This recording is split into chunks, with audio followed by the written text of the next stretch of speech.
Hello parents, कहिए कैसे हैं आप सब। उम्मीद करती हूँ आप सब मज़े में होंगे, मस्त होंगे और स्वस्थ होंगे।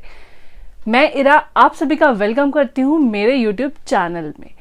आज हम बात करने वाले हैं बहुत ही इम्पॉर्टेंट टॉपिक पे, हमारी ज़िंदगी का ऑलमोस्ट सबसे इम्पॉर्टेंट टॉपिक। जी हाँ, हमारे बच्चों की पढ़ाई।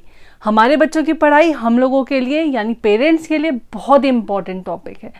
इस टॉपिक पर हम जितना पढ़ लें, जितना सुन लें, जितनी ज़्यादा रिसर्च कर लें उतना ही थोड़ा होता है, क्योंकि हम लोग को लगता है ये हमारे लिए अग्नि परीक्षा है, इसमें हमारा बच्चा पास हो या ना हो, लेकिन पेरेंट्स का पास होना बहुत ज़रूरी है। और पेरेंट्स को लगता है कि उसी से उनको जज किया जाता है कि अगर उनका बच्चा जितना सक्सेसफुल है उन्होंने उतनी ही अच्छी पेरेंटिंग की है। आज मैं आपको कुछ ऐसी बातें बताने वाली हूँ जिनको ध्यान में रखकर आप अपने इस गोल को बहुत ही आसानी से अचीव कर सकते हैं। जब हमारा गोल ही है बच्चों को पढ़ा लिखा कर एक काबिल इंसान बनाना, तो क्यों ना हम जानें कि हम इस चीज़ को कैसे अच्छे से अच्छे तरीके से अचीव कर सकते हैं। तो मैं आपको बताती हूँ। आपको बच्चे को जो पढ़ाई इंट्रोड्यूस करानी है वो करानी है खेल खेल में। जी हाँ, अब तक बच्चे का जो रूटीन था वो था कि बच्चे को खाना है और खेलना है, लेकिन अब क्या कंडीशन है, आप एक दिन अचानक से आए और आपने बच्चे से कहा कि अब तुमको पढ़ना है। अब बच्चे को अचानक लग रहा है कि मेरी तो लाइफ में दो ही गोल थे कि खाना था और खेलना था, अब अचानक से पढ़ाई कहाँ से आ गई। तो आपको जो पढ़ाई करानी है वो खेल खेल में करानी है, स्टार्टिंग से कराइए उसको पढ़ाई। और अब जब एक टाइम फ्रेज आ जाए आप उसको पढ़ाई कराने लगे, तो आप कोशिश कीजिए कि जितना भी आप बच्चे के साथ टाइम स्पेंड कर रहे हैं उस टाइम का आप यूटिलाइजेशन करें और बच्चे के साथ खेलें। जैसे अगर आप बच्चे को कहीं घुमाने ले जा रहे हैं तो उसके साथ राइम्स गाइए। बच्चे को आप रात को लोरी सुनाते हैं तो उसकी जगह आप राइम्स सुनाने लगिए। तो क्या होगा, बच्चे को धीरे धीरे पढ़ाई में इंटरेस्ट डेवलप होने लगेगा। तो ये आपका पहला इनिशियल स्टेप होना चाहिए। दूसरी और सबसे इम्पॉर्टेंट चीज़ जो है वो ये है कि आपको बच्चे का एक टाइम टेबल फिक्स्ड करना है। आपको बच्चे की पढ़ाई का एक टाइम फिक्स्ड रूटीन करना है, ताकि बच्चा अपने हर एक काम को जिस तरीके से एंजॉय करता है वैसे ही वो अपनी पढ़ाई को भी एंजॉय करे। आपको बताना है कि आपको 1 घंटा पढ़ना है और 1 घंटे पढ़ने के बाद खेलना है। अब ऐसा नहीं होना चाहिए कि आपने उसको 1 घंटा पढ़ने के लिए रखा, उस 1 घंटे के बाद अगर उसका कोई 2 क्वेश्चन रह गए या कुछ भी थोड़ा बहुत काम छूट गया और आप उससे कहें कि नहीं अब तुम इसे कंटिन्यू करो, उसके बाद खेलने जाना। नहीं, अभी हमें क्या करना है, बच्चे का इंटरेस्ट डेवलप करना है हमें पढ़ाई में। जब तक हम बच्चे का इंटरेस्ट ही डेवलप नहीं कर पाएंगे फिर कैसे आप बच्चे को पढ़ाएंगे। तो बच्चे का इंटरेस्ट डेवलप करने के लिए अगर आपने 1 घंटा उसकी पढ़ाई के लिए फिक्स्ड किया है तो उस 1 घंटे को ही फिक्स्ड रखिए। उसे 1 घंटे से ज़्यादा बिल्कुल भी पढ़ने के लिए नहीं कहिए। 1 घंटे के बाद उसका अगर खेलने का टाइम है, टीवी टाइम है, तो बच्चे को फ्री छोड़ दीजिए। तीसरी बात, आपको कभी भी पढ़ाई को पनिशमेंट के साथ रिलेट नहीं करना है। कभी भी ऐसा मत कीजिएगा कि अगर आपके बच्चे ने कोई शैतानी करी और आपको लगता है कि इसको हमको पनिशमेंट देना है और आपने उससे कहा कि चलो आज तुम 2 पेज राइटिंग कर लो, तो आप कभी ऐसा मत कीजिएगा। क्योंकि अगर आपने पढ़ाई को पनिशमेंट के साथ रिलेट किया तो बच्चे का जो इंटरेस्ट पढ़ाई की तरफ होना चाहिए था वो बिल्कुल ख़त्म हो जाएगा और बच्चा पढ़ाई की तरफ से नेगेटिव हो जाएगा। उसको ये लगेगा कि पढ़ना इम्पॉर्टेंट नहीं है, बल्कि पढ़ना सिर्फ पनिशमेंट के लिए, पनिशमेंट की चीज़ है। अगर मैंने कोई काम गलत किया तो मुझको पनिशमेंट के तौर पर 4 सवाल ज़्यादा करने पड़ेंगे, 2 पेज राइटिंग एक्स्ट्रा करनी पड़ेगी और वॉटएवर जो भी आप उससे कराते हैं उस तरीके से। तो कभी भी ऐसा मत कीजिए कि आप पढ़ाई को पनिशमेंट की तरह ट्रीट करें। आप हमेशा बच्चे के माइंड में पढ़ाई के लिए एक पॉजिटिव थॉट डेवलप कीजिए। चौथी बात, बच्चों को अगर कुछ समझ में ना आए तो उसे बड़े प्यार से समझाएं, बड़े इत्मीनान से समझाएं। एक बार समझ नहीं आए दोबारा समझाएं, दोबारा समझ नहीं आए तीसरी बार समझाएं। अभी हमारे साथ क्या होता है कि जब बच्चे को एक बार कोई चीज़ समझ नहीं आती हम उसे समझाते हैं, दूसरी बार नहीं आती हम समझाते हैं, और जब तीसरी बार नहीं आती तो हम उसे थप्पड़ लगाते हैं। क्यों? क्योंकि हम अपना पेशेंस लूज कर देते हैं। हमको लगता है, हम बच्चे से कहते हैं तुम तो बड़े बेवकूफ़ हो, हमको लगता है हमारा ही बच्चा बिल्कुल बेवकूफ़ है, उसे कुछ समझ नहीं आता, वो बिल्कुल पढ़ाई में ख़राब है। लेकिन ऐसा नहीं है। आप कोशिश करके देखिए कि आप जो चीज़ उसे समझाना चाह रहे हैं उसका तरीका बदलिए। आप ये देखिए कि जो आप उससे कह रहे हैं शायद आपके कहने का तरीका बच्चे को समझ नहीं आ रहा। आप अपनी बात को कहने के तरीके को बदलिए। जब तक आप अपने आप में सुधार नहीं लाएंगे बच्चा कैसे समझेगा। यहाँ आपको आपका पेशेंस लूज नहीं करना है, आपको आपकी बात कहने के तरीके को बदलना है। उस टाइम अगर आपका बच्चा कोई चीज़ नहीं समझ रहा तो आपको रिजिड नहीं होना कि नहीं सीखो, ये सम सॉल्व करना तुमको आज ही सीखना है, आज ही तुमको सारे मल्टीप्लाई के सम सीखने हैं। नहीं, अगर बच्चे को समझ नहीं आ रहा तो थोड़ी देर के लिए उस चीज़ को पैकअप कर दीजिए, उस चीज़ को आज मत पढ़ाइए, 2 दिन बाद पढ़ाइए।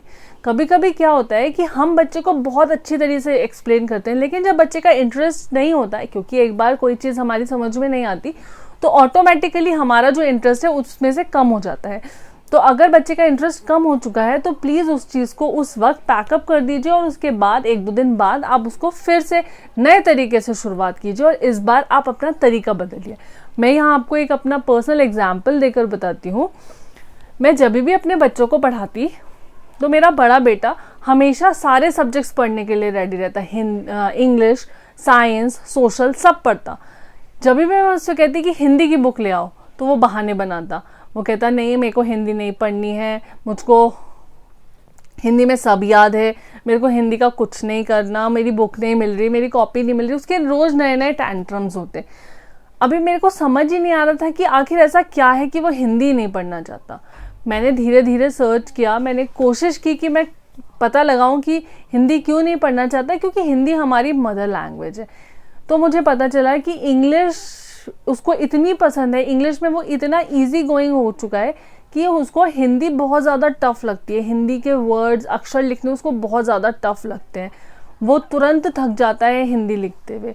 तो मैंने उसको हिंदी प्रैक्टिस कराने के लिए मैंने उसको कहानियों की बुक्स ला कर दी ताकि उसका इंटरेस्ट डेवलप हो हिंदी पढ़ने में। उसको बहुत सारे कॉमिक्स ला के दिए उन कैरेक्टर्स के जिन्हें वो टीवी पर देखता था। अब क्या हुआ, उसको जब वो कॉमिक्स देखे उसने तो वो बहुत खुश हुआ और उनको पढ़ने के लिए इतना एक्साइटेड हो गया कि अब उसको हिंदी पढ़ने में मज़ा आने लगा। धीरे धीरे उसको हिंदी पढ़ने में मज़ा आने लगा। फिर मैंने वही चीज़ें उससे कहा कि जो तुमने कॉमिक्स में पढ़ा है वो स्टोरी तुम लिख दो। अब वो हिंदी भी लिखने लगा। तो इसी तरीके से आप भी अपनी प्रॉब्लम फाइंड आउट कीजिए कि बच्चे को कहाँ प्रॉब्लम है और फिर उसका सल्यूशन निकालने की कोशिश कीजिए। बच्चे के सामने कभी भी किसी भी तरह के नेगेटिव वर्ड्स का यूज़ बिल्कुल भी ना करें। उससे कभी भी ना कहें कि तुम बेवकूफ़ हो, तुम्हें कुछ नहीं आता, तुम्हारी बुद्धि खराब है, तुम मोटी बुद्धि के हो, और बहुत सारे डायलॉग्स पेरेंट्स बोलते हैं। आप ऐसा कुछ भी ना करें, क्योंकि अगर आपने एक बार ऐसा किया तो बच्चे का जो मन है उस पर आपकी सारी बातें लिख जाएंगी और बच्चा कभी भी इन सब बातों को भूल नहीं पाएगा। भले ही वो पढ़ाई में मन लगा ले, भले ही वो आगे बढ़ जाए, लेकिन आप देखिएगा कि आगे तक उसको ये सारी बातें याद रहेंगी। तो आप प्लीज़ ऐसा कोई भी काम ना करें। बस आप ध्यान रखें कि अगर बच्चे को कोई चीज़ समझ नहीं आ रही है तो अपना तरीका बदले। और अब तो हज़ारों की तादाद में आपको कंटेंट अवेलेबल है हर चीज़ को पढ़ाने का। तो आप जिस भी टॉपिक को आपको पढ़ाने में डिफ़िकल्टी हो रही है या बच्चे को समझ नहीं आ रहा, उस टॉपिक पे पहले आप वीडियो देखें, आप उसके बाद अपना तरीका बदलें। अगर आप फिर भी बच्चा नहीं समझ पा रहा है तो आप उसको ऑडियो विजुअल तरीके से पढ़ा सकते हैं, आप उसको वीडियो दिखा सकते हैं। बहुत सारे तरीके हैं आपको बच्चे को पढ़ाने के लिए। लेकिन याद रखें कि आप किसी भी तरीके से बच्चे को ये ना कहें कि तुम बेवकूफ़ हो। लास्ट जो मैं पॉइंट आपके साथ डिस्कस करने वाली हूँ वो है कि आप अपने बच्चे को कभी भी किसी के साथ कंपेयर ना करें। जी हाँ, आप कभी नहीं कहें कि तुम्हारी बहन तो 2 घंटे पढ़ती है और तुम सिर्फ 1 घंटे ही पढ़ के थक गए, तुम्हारे फ्रेंड के तो मार्क्स 80 नंबर आए असेसमेंट में और तुम्हारे 70 रह गए। आप जब भी बच्चे को कंपेयर करते हैं तो बच्चा हमेशा आपकी नज़रों में अपना जो लेवल है उसे उठाने की कोशिश। देखिए अपने बचपन को कि आप कैसा फील करते थे जब आपका कंपैरिजन आपके पेरेंट्स करते थे। तो प्लीज़ ये गलती कभी मत कीजिए। होता क्या है, जब हम बच्चे का कंपैरिजन करते हैं किसी के साथ भी, चाहे अपने फ्रेंड्स के बच्चों के साथ या उनके क्लासमेट्स के साथ या अपने ही उनके बड़े भाई बहनों के साथ उनका कंपैरिजन करते हैं, तो बच्चा अपना लेवल आपकी नज़रों में ऊपर उठाना चाहता है। और ऊपर उठाने के लिए आप तो कंपैरिजन कर रहे हैं अच्छे के लिए। आप तो ये कह रहे हैं कि तुम्हारे 70 मार्क्स हैं और तुम्हारी फ्रेंड के 80 मार्क्स हैं, लेकिन वो क्या सोच रहा है कि मेरे 70 हैं तो मेरी क्लास में किसी के 65 भी तो हैं, मैं उससे तो बेहतर हूँ। तो आपने तो कोशिश किया बच्चे को ऊपर वाले लेवल पर लाने की, लेकिन बच्चे ने तुरंत नीचे वाले से कंपेयर किया और वहां ये दिखाया कि इससे तो बेहतर हूं ना मैं। तो प्लीज़ आप हमेशा ये मान के चलिए कि आप कंपैरिजन करना ठीक नहीं है और इस कंपैरिजन का कोई फायदा नहीं है। इस कंपैरिजन से क्या मिलेगा? देखिए, कुल मिला के तो मैं आपसे यही कहना चाहूंगी कि आप बच्चे को जो पढ़ाई करनी है वो बहुत लंबे टाइम तक करनी है। बच्चे को समझ भी नहीं होती है किसी भी बात की और उसकी लाइफ में पढ़ाई आ जाती है, और जब तक बच्चा 20-25 साल का होता है तब तक उसको लगातार पढ़ना होता है। इतने लंबे टाइम तक पढ़ने के लिए बच्चे का इंटरेस्ट भी तो इस फील्ड में होना चाहिए। बच्चा आपके कंपैरिजन से कहीं अपने आप को दोषी ना समझने लगे, कहीं आप उसके माइंड में ऐसी निगेटिविटी ना भर दे कि वो पढ़ाई की तरफ से इरिटेटेड फील करने लगे, फ्रस्ट्रेटेड रहने लगे। फिर क्या करेंगे आप? नहीं, कोशिश करनी है कि बच्चे को पढ़ाई ऐसी चीज लगनी चाहिए जिसमें वो मजा करे, जिसमें वो एंटरटेन करे, जिसे वो पसंद करे, जिसे वो इंजॉय करे। ऐसा ना हो कि वो किसी प्रेशर में आके पढ़ रहा हो। ये तो हम खुद भी सोच सकते हैं कि प्रेशर में हम कितना काम कर सकते हैं। क्या प्रेशर में किए गए काम में हम हमारा 100% दे सकते हैं? नहीं ना। तो बच्चा कैसे देगा? हम बच्चे से एक्सपेक्ट कर रहे हैं कि पढ़ो, लेकिन बच्चे को तो पढ़ना पसंद ही नहीं है। हमने पहले ही उसको इतना नेगेटिव कर दिया है पढ़ने की तरफ से। तो बच्चे के लिए पढ़ाई इंजॉयबल रखिए, बच्चे के लिए पढ़ाई मज़ेदार होनी चाहिए, एंटरटेनिंग होनी चाहिए, बच्चे को मज़ा आना चाहिए। अगर आपका बच्चा ये कह रहा है कि मुझे पढ़ना पसंद नहीं है, इसका सीधा सा मतलब है कि वो पढ़ाई को प्रेशर समझता है, और प्रेशर में कोई भी इंसान कोई भी काम अच्छे तरीके से नहीं कर सकता। तो मेरी आप सभी से यही रिक्वेस्ट है कि पढ़ाई को इंजॉयबल बनाइए, मज़ेदार रखिए, और बच्चों को प्रेशर बिल्कुल मत दीजिए। और पढ़ाई को पनिशमेंट के साथ तो बिल्कुल भी रिलेट मत कीजिए, क्योंकि अगर बच्चा अच्छे से पढ़ेगा तो सक्सेसफुल बनेगा। और हम सभी पेरेंट्स यही तो चाहते हैं, हम सबका मोटिव यही तो है कि हमारे बच्चे लाइफ में कुछ अचीव करें, सक्सेसफुल हों। तो उम्मीद करती हूँ मेरी बातें आपको अच्छी लगी होंगी। अगर मेरी बातें अच्छी लगी हों तो प्लीज़ मुझे कमेंट करके ज़रूर बताएं। आपके कमेंट्स मुझे मोटिवेट करते हैं और मुझे राइट डायरेक्शन देते हैं कि मुझे आगे किन किन टॉपिक्स पर वीडियो बनानी है। Thank you, thanks for watching, for happy parenting.